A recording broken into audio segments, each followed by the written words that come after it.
أصدقائي الأعزاء، اليوم معلومتنا تتمحور في التعبئة التلقائية.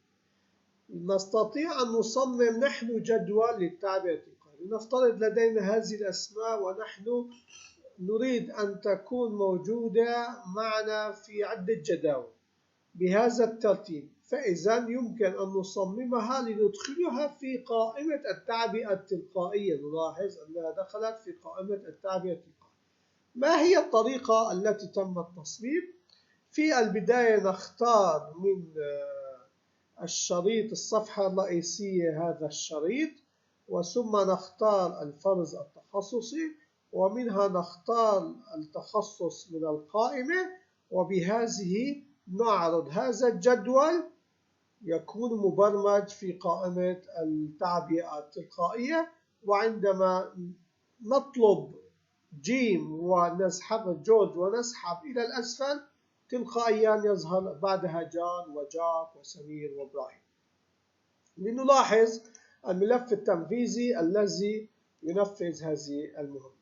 نحن تم استدراج الجدول. الآن كتبنا كلمة جيم، والآن عندما نعرض نلاحظ أنها تم استدراج هذه الأسماء. كيف تم ذلك؟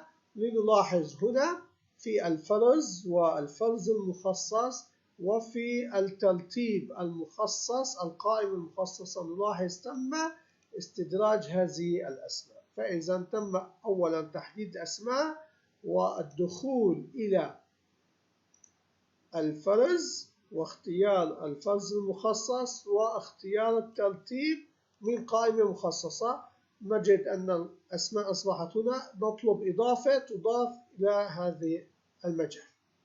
من البرمجيات الجميلة جدا، وأحببت أن يكون لها درس مخصص لأن التعبئة تساعد المستخدم في عدة أمور.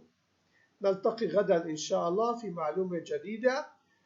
نذكركم في اللغات الموجودة على اليوتيوب للدروس التي يتم النشر من خلالها.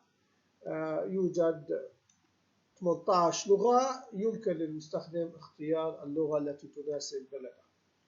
نلتقي غدا إن شاء الله في درس جديد ومعلومة جديدة.